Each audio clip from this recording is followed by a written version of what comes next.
Hoy en Cuestión de Hablarlo, balance del año, sobre todo con perfil internacional, invitado Néstor Gorojovsky, un pensador de la izquierda nacional y un hombre del periodismo popular a través de las secciones internacionales de la agencia Telam. ¿Qué tal, Carlos? Qué fin, de año. Y qué fin de año, pero... Contrastante, digamos, no fue un mal año, pero las pantallas mostraron llamas, no, tal cual. Incendio por todos lados. Tenés el tema del combustible que, por lo menos en mi experiencia personal, no es tan grave como se lo está planteando. Digo mi experiencia porque yo ando en auto todo el día y cargo nafta como cualquier hijo de vecino y lo hago yo y hablas en no las es catastrófico. No es una catástrofe. El tema energético, estamos hablando de un porcentaje mínimo. Yo entiendo, porque a mí también a veces me cortan la luz y entiendo que es fastidioso. Ahora, no podemos definir el rumbo de un país por unos cortes en días pico, donde la Argentina pasó. Yo recuerdo que hace un par de años los picos estaban en 18.500 megavatios y hoy estamos en más de 22.000. Sí, es mucho. Entonces, eso implica crecimiento muy fuerte e implica que algo se agregó fuerte, más de un 20% de generación agregada a lo que teníamos históricamente. Igual digamos una cosa, las empresas privadas no han invertido todo lo que se necesitaba para ampliar la trama. No, eso está claro.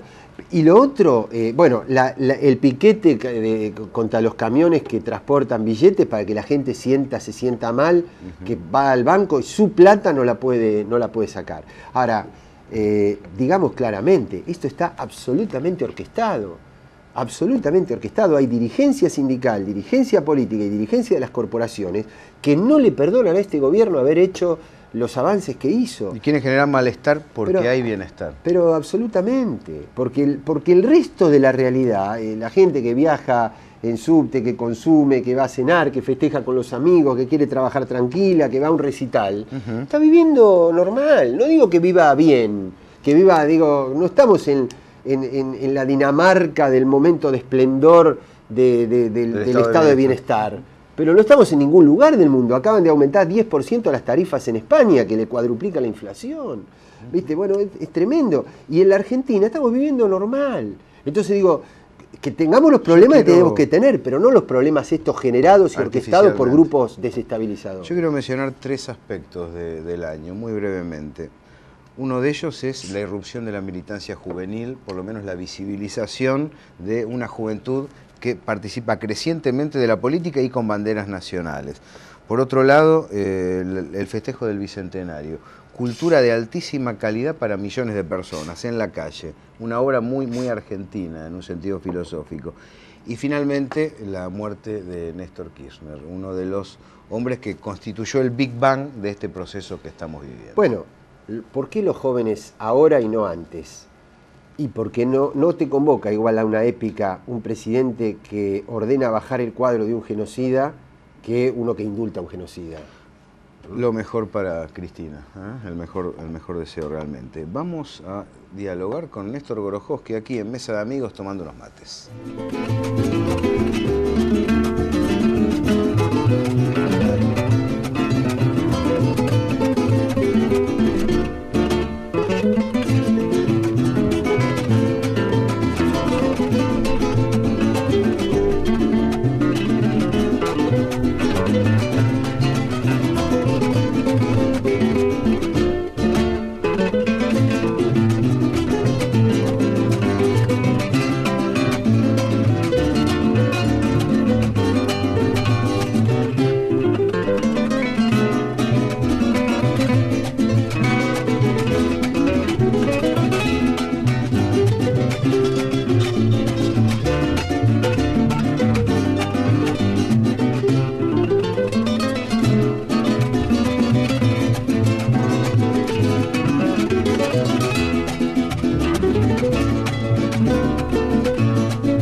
tema pendiente para analizar la actualidad, América Latina. Y creo que da para hacer un buen balance de 2010, Carlos, ¿no? Sobre lo ocurrido en un continente que observa cómo desde el sur surge una potencia genuina. Sí, sobre todo como un invitado como el que tenemos, ¿no? Así es. Así que, bueno. Bienvenido, Néstor Gorojoski. ¿Cómo estás? ¿Cómo estás? Bien, bien.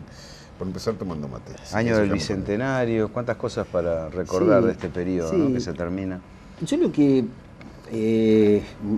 siempre trato de enfatizar es no perder la perspectiva histórica, el valor histórico que tiene para un país como la Argentina, probablemente el menos latinoamericano, históricamente el menos latinoamericano de Latinoamérica, en términos de haber mirado siempre Europa, de haber mirado siempre Estados Unidos, de ese mito de que somos el país con menor componente de población indígena.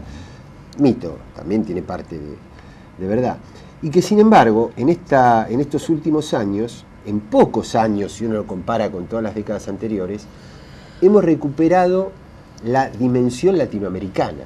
Es decir, si uno tuviera que decir cuál es el marco de referencia internacional de estos últimos años de la Argentina, y esperemos que para siempre.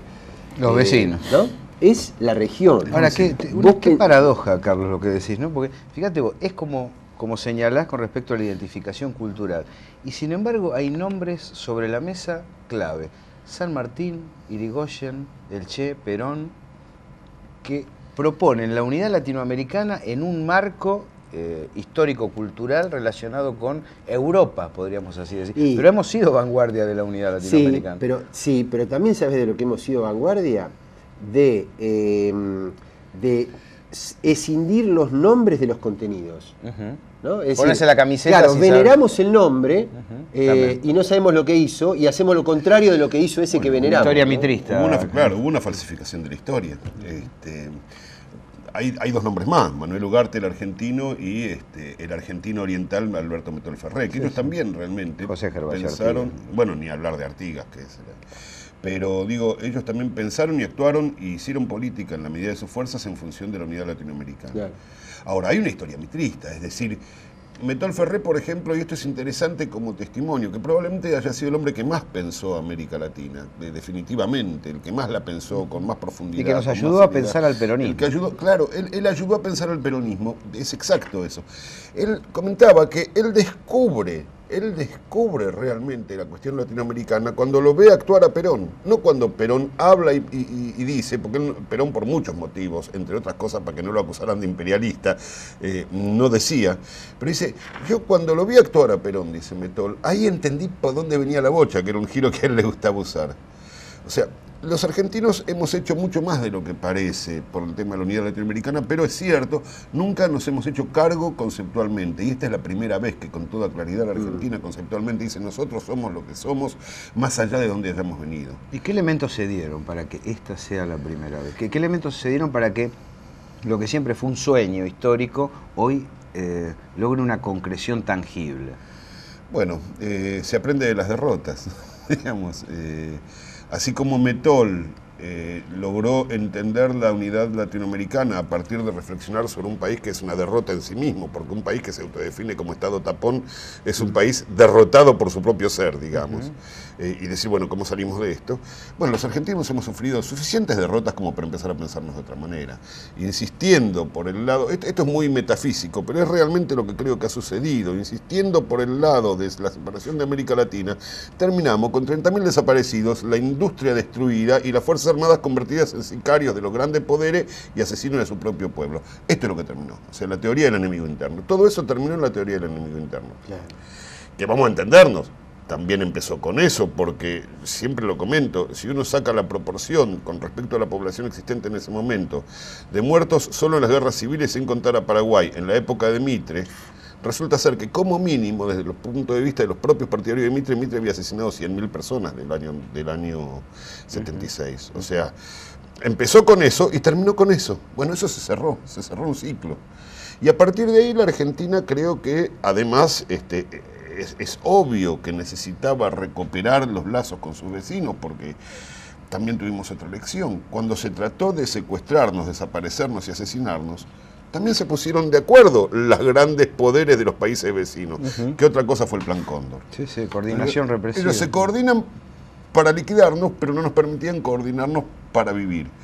Y bueno, todo eso, la experiencia de la Guerra de las Malvinas, que también tuvo que ver, donde, digamos, ahí quedó muy en claro quién era quién, y al margen de lo que uno piensa de la guerra, era obvio que, digamos, los países de Europa estaban de un lado, los países de América Latina, y en cierto modo, hasta el propio Chile, con el cual tenemos algunas cuentas pendientes, también estuvo del otro. Entonces creo que todo eso ha ido, de alguna manera, hirviendo en un caldero, y brotó Carlos, esto. él dice, se cerró un ciclo, el ciclo, podríamos decir, oligárquico, golpista. ¿Se cerró un ciclo? Y se está cerrando. Yo creo que la renovación de presidentes, y el de la Argentina básicamente en 2011, va a decir si se cierra o si queda abierto. Claro. Si avanzamos y consolidamos o si retrocedemos. Lo de Brasil de este año Importante. fue muy importante porque importante. indudablemente Brasil hubiera inclinado casi irreversiblemente la balanza, así que fue muy importante. Por eso yo también rescato que convergen en una etapa histórica, por distintas razones, una cantidad de dirigentes, legitimados por sus pueblos, que con particularidades, con matices, ¿no? Con rasgos propios, porque los países tenemos rasgos propios, pero todos convergen en una línea. Cuando te escuchaba hablar de Metol Ferré, pensaba, no es casual que el anterior intento de integración en términos de campo popular, por decirlo de alguna forma, fue Perón en Argentina, Getúlio Vargas en Brasil y Ibáñez del Campo en Chile. Por supuesto. Digamos, no lo puedes hacer con cualquier dirigente, no lo puedes hacer con Collor de Mello. Con Collor de Mello, Lacalle en Uruguay y Menem en Argentina te da el Mercosur de la apertura. El Mercosur funcional al consenso de Washington. Con estos otros dirigentes te da UNASUR que rompe el tutelaje histórico con Estados Unidos.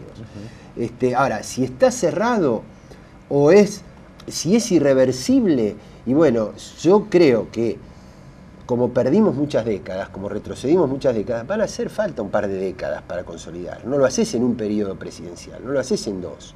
Y no hay que tenerle miedo a la continuidad de los procesos históricos, a la confirmación de los procesos históricos. Ese es un históricos. verso para que no se fortalezcan las pues si no te dicen, instancias la populares. alternancia, cuidado, la alternancia, se Porque van a quedar quieren mucho, ganar es lógico ellos. que tienen que estar mucho. Quieren ganar ellos. Tienen que estar mucho para consolidar. En efecto, en efecto.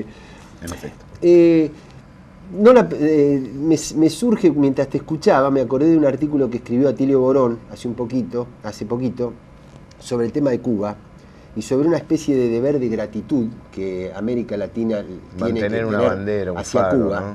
Porque si Cuba no hubiera resistido, yo no sé si estos dirigentes, dice Borón, que están hoy, hubieran podido estar. Y hoy Cuba está en problemas y América Latina debería ser solidaria con el proceso de reforma de Cuba. ¿Cómo ves ese proceso? Y también lo veo, sí, primero que todo estoy de acuerdo.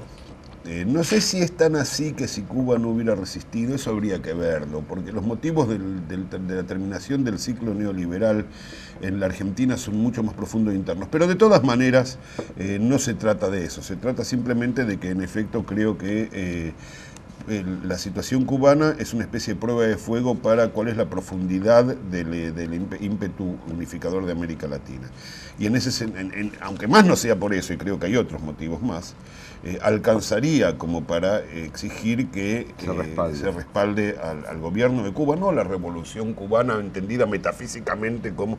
No, al gobierno del pueblo cubano hostigado por la principal potencia mundial por el mero hecho de no permitir que le dicten sus mandatos, digamos, nada más. O sea, que hayan elegido el socialismo, el anarquismo, el comunismo, el fascismo, no importa, lo que importa es que no se dejan gobernar de afuera. Entonces, solo eso merece la solidaridad de los países hermanos.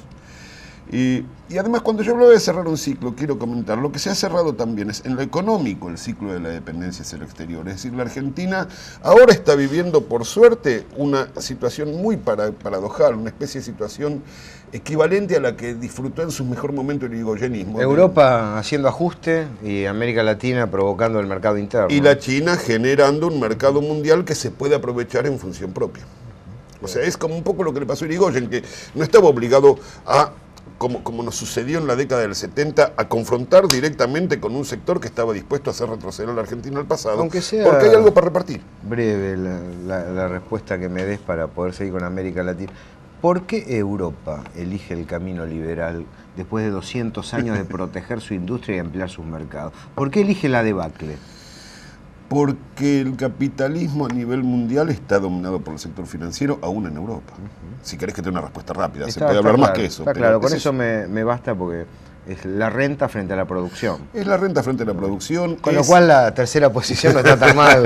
Yo no tengo nada en contra. Yo creo que hay que ir más allá. No digo que es una verdad universal, pero salió bastante bien parada de la batalla histórica. Digo que hay que ir más allá, yo estoy de acuerdo. Yo me paro sobre ello. Seguís sosteniendo el socialismo como perspectiva. Yo sí. Bien. Mira, yo lo que seguro creo es que esta crisis lo que está demostrando, esta no es una crisis financiera. Porque si fuera una crisis financiera, con fórmulas financieras acertadas se podría salir de la crisis. Claro. Esta es una crisis de paradigma de acumulación. Y la verdad, el paradigma de acumulación lo marca el capitalismo. Claro. Podemos discutir sobre Rápida la vigencia o no de muchas circulación. tesis de Marx. Yo creo que hay muchísimas que están vigentes, otras no. Entonces no quiero ponerme etiqueta. Lo que sí digo es, con este sistema capitalista terminamos en crisis cada vez más terminales, crisis cada vez más profundas. En realidad vale la pena hablar un segundito más de esto en función de América Latina. Fíjense cuál es la oferta que le acaba de hacer inteligentemente Putin a los europeos occidentales. Esto es una sutileza digna de un maestro de ajedrez. Putin obviamente no es precisamente un partidario del socialismo, en realidad todo lo contrario, es un hombre que está más allá de todo eso. Ahora, él le propone a Europa un juego que se reduce a transformar a Europa en el taller industrial que industrializa Rusia. Con lo cual, el mundo de las finanzas pasa a un segundo plano frente al mundo de la producción. Pero ¿qué sucede? Los europeos no pueden aceptar. ¿Por qué? Porque ha sido tan grande el crecimiento de la capacidad productiva de la humanidad bajo los últimos 30 o 40 años de la automatización, la cibernetización, qué sé yo, que hay una gigantesca cantidad de valores que no hay manera de reinvertir con ganancia. Por lo tanto, circulan en el mundo financiero. O sea, ellos están prisioneros, un poco lo que decía Raimundi. No hay manera de zafar de eso, al menos por ahora. Más adelante no sé. Pero mientras tanto, y volviendo a América Latina, nosotros sí podemos hacer esa apuesta. Estamos sí viendo podemos. cómo se plasma este proyecto nacional popular en la Argentina. En cierto modo se contiene con el despliegue latinoamericano. ¿Por qué hay segmentos de la sociedad que patalean como si les estuviera yendo mal, cuando en realidad en los últimos 5 años han prosperado sus comercios, sus taxis? Es difícil hablar con un taxista. Sus profesiones, tienen más clientes. ¿Por qué razón esos son los que más patalean? Te contesto con Irigoyen. ¿Qué pasó ahí? Te contesto con Irigoyen. ¿De qué se quejan? Sí, del despelote. Es una palabra poco televisiva, pero el despelote. Irigoyen decía, y esto lo tomó Jauretche para definir su propio movimiento, decía, todo taller de forja es un mundo que se derrumba. Sí. Entonces, lo que quiere el, comillas, ciudadano medio, es decir, el pequeño burgués que tiene un pequeño vivir y lo quiere mantener, es tranquilidad, paz, calma, no quiere conflicto. Y forjar un nuevo país implica entrar en conflicto. Es curioso, porque muchas veces se apoya a lo que generan el conflicto. Claro, porque, claro. Digo, hay acusaciones muy fuertes acerca de dirigentes bonaerenses que generan el malestar, pero hay sectores medios que estarían mejor con el... Totalmente. Pero lo que no quiere es que se muevan las cosas. Bueno, pero ahí la política es donde tiene que entrar a tallar fuertemente la dimensión pedagógica. Y cultural, comunicacional. Claro, la batalla cultural. Porque además hay conflictos y conflictos. Y la docencia política tiene que saber explicar la diferencia entre unos y otros. Si yo a una empresa monopólica que nos dijo durante 50 años cómo teníamos que pensar, que nos fraguó, nos formó el pensamiento a ese argentino medio, le digo, usted se tiene que achicar, ahí estoy generando un conflicto. Ahora, la verdad es un conflicto legítimo, es un conflicto democratizador.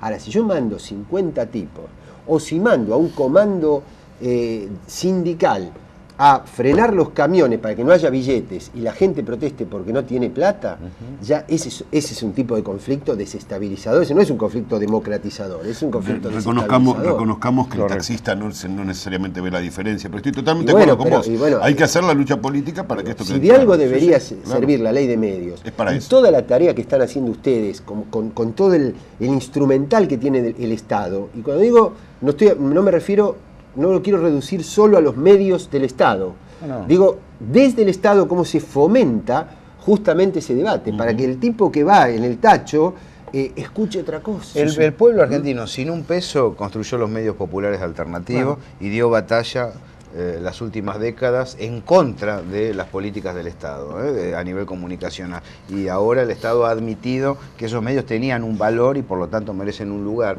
Y la ley de medios, como vos decías, es el reconocimiento de ese lugar. Puede haber otras voces, públicas, sociales. Sí, y además otra cosa que forma parte ya no del texto de la ley, sino del contexto, que es esta sensación que creo que ya tiene mucha más gente, no digo toda la que lo debiera tener. A ver, si le quieren creer a Clarín, que le crean a Clarín, pero que sepan que ejerce la jefatura política de la oposición. Exactamente. Que sepan que no lo está hablando desde la neutralidad, que lo está hablando desde sus intereses y desde sus posiciones políticas. Sí, la fórmula de Jaroslavsky, que a mí me parece perfecta. O sea, Clarín ¿no? te pega como un partido político y se defiende como un medio de prensa. O sea, Además, es en así. algunos casos, burdamente. Burdamente, se ha convertido sí. en una especie de panfleto. Últimamente ha Y perdido. el caso, recién hablábamos del UNASUR, este proceso de unidad latinoamericana cubierto como si el tema fuera la valija de Antonini Sí. Wilson. Ha martirizado los últimos 2 años con ese tema como si realmente fuera importante. $800.000. Alguien dirá, bueno, es mucha plata. En realidad, para lo que es el volumen del comercio interno latinoamericano, no afecta nada en la construcción de una potencia continental como la que estamos muchísimo generando. para Clarín, es muchísimo para Clarín. Ahora, lo que Clarín no dice, por ejemplo, y de esto, este es un dato importantísimo, que además tiene que ver con la primera pregunta que hicimos. Lo que Clarín dice, por ejemplo, a ver, yo se los transmito como pregunta también. ¿Ustedes saben cuáles son los 2 países del mundo que en este momento tienen mayor cantidad de convenios de intercambio científico-técnico? Argentina y No sé, pero Brasil. uno debe ser la Argentina. Con Venezuela y con Brasil. Uno podría pensar Canadá y Estados Unidos. No, es la Argentina y Brasil, en Claro, efecto. Argentina y Brasil. De todos los 130 países del mundo, los 2 países que más convenios científico-técnico de intercambio tienen son Argentina y Brasil. Esto es lo que a Clarín le molesta. Y por eso los $800.000 para Clarín son inmensos, porque lo otro hay que minimizarlo. Sí, yo ahí yo estoy hablando desde este mismo lugar, digamos. Ahora, yo creo que el gran error sería que el tema de la valija nos tape lo otro, porque entonces deslegitimamos todo este otro proceso de los convenios científico-técnicos, del intercambio Por dar energético, un del ejemplo, Banco ¿no? del Sur, todo eso. No, como ejemplo, por supuesto. Ahora, yo personalmente no quiero caer en el otro extremo, que es que porque tengo los convenios, porque tengo todo eso, no me ocupo de la valija, y la niego. Yo creo que eso sería un error. Creo que es un error. Como creo que, bueno, afortunadamente el gobierno toma nota de los núcleos que hay enquistados en la Policía Federal y dice, señores, esto hay que abordarlo, hay que afrontarlo. Yo creo que es un proceso, que no se puede hacer de un día para el otro, que no se pueden abrir todos los frentes, todo eso. Pero no negar determinados temas, ¿no? Porque me parece que si no, le damos de comer. Le damos de comer a lo otro. Yo ¿no? entiendo lo que decís, pero lo que pasa es que hay que situarlo. hay Prácticamente que- ningún hay que darle gobierno su en nivel. el mundo, ningún gobierno en el mundo deja de tener un caso de corrupción. Totalmente. Aquí hay una O un caso de fantasía inseguridad. de que la Argentina es el país más corrupto del mundo, una fantasía impuesta desde algunos grandes medios, Totalmente. que disparatada. en Bueno, y términos Buenos Aires es la ciudad objetivos. más insegura. Buenos Aires. Mentira, eso no es así. No, claro Eso que no es no. así. Pero Yo no los digo que niveles- sea lo segura que uno sueña, pero no es la más... Pero los diarios de ayer, poniendo en tapa central el crimen del músico. Yo lamento mucho el crimen del músico. Ahora, lo que no puedo hacer es que eso Determina sea el lo que me análisis, determina claro. el clima político de la sociedad. Claro. Ahí está el problema. Digo, ¿no? Y ahí- el primo de Bush aseguró las Torres Gemelas 15 días antes del atentado. Digo, eso es corrupción. Eso es corrupción. Vamos a ser sinceros sobre lo que estamos hablando. Porque si no situamos el tema, nos equivocamos, ¿no? Perdón, ibas a decir algo. No, está. El ejemplo que diste vos es mucho más claro del que acá, el que acá iba a decir yo. No, ahora el problema es el siguiente. Yo estoy completamente de acuerdo contigo, Carlos, que indudablemente las cuestiones estructurales no nos autorizan a hacernos los tontos respecto a cuestiones que son problemas de nuestro campo. Ahora, el problema es el siguiente. Uno está siempre al filo de la navaja, porque en cualquier momento te toman del otro lado para utilizarte. Esto es así. Entonces es muy difícil, aunque es necesario, elaborar un mecanismo de procesamiento de nuestras propias contradicciones no antagónicas, como hubiera dicho el camarada Mao, digamos, sin que las tome el adversario que tiene todo este poder de fuego mediático. Coincido con vos en que indudablemente hay que encontrar caminos para que esto no quede en el aire. Vamos a ver, voy a permitirme ser políticamente incorrecto desde el punto de vista del campo nacional popular. Por supuesto que Eduardo Duhalde del Malo está detrás de muchas de las cosas que están pasando ahora, pero también está detrás de eso una cuestión concreta, y es que hay problemas de vivienda reales que no se atribuyen únicamente a Macri, no se les pueden atribuir únicamente a Macri. Tenemos dificultades y tenemos que encontrar la manera de resolverlo y de poder decirlo sin que esto caiga en manos del enemigo. Este es el único tema. Además, ¿sabes qué pasa? Que yo creo que planteado en esos términos, el gobierno gana puntos. Yo creo que sí. Yo creo que gana puntos. Decir, miren, señores, sí, esto pasa y yo lo estoy abordando. Y lo estoy abordando desde la perspectiva de no criminalizar la pobreza, ni la protesta. Lo estoy abordando desde el lado no xenófobo, sino desde el lado de una política inmigratoria abierta. No sé, a mí me parece que la actitud de naturalizar que hay problemas y que hay conflictos y afrontarlo con mucha honestidad intelectual, contigo. Me parece que eso ayuda, digamos, en lugar de... Pero siempre sabiendo que uno está en el filo de la navaja para que no sea tomado por el enemigo, eso está clarísimo. Gracias, Néstor, por acompañarnos en cuestión de hablarlo. Felicitaciones por el campeonato de Argentino Junior este año. Un campeón que ha sido relegado informativamente, pero que ha jugado un buen fútbol. Justamente por eso. Antes de despedirnos del todo, viejo, que la agencia Telam tenga como jefe internacional a un tipo así, que te tenga vos, digo, déjense embromar con eso. ¿Dónde van a encontrar cuadros, viste, cuadros políticos? Te estamos esperando, ¿viste? Carlos, vos también sos de gimnasia. No, en serio. Lo mejor, Carlos, para el 2011, gracias. Realmente, ojalá. Y gracias a todo el equipo de producción, a los camarógrafos, a los directores, a todos los amigos que han acompañado Cuestión de Hablarlo. Esta experiencia... Bueno, innovadora. ¿Creceremos, Che, el año que viene? Bueno, yo crecer no tengo mucha esperanza, pero bueno, humanamente. No, en horario. Humanamente. No, humanamente también, puede ser en altura, pero humanamente sí vas a crecer, pero además que crezcamos como programa. Como programa, porque ojalá, vamos, una manito para los amigos. Carlos Raimundi y Gabriel Fernández los saludan. Gracias por acompañarnos en Cuestión de Hablar.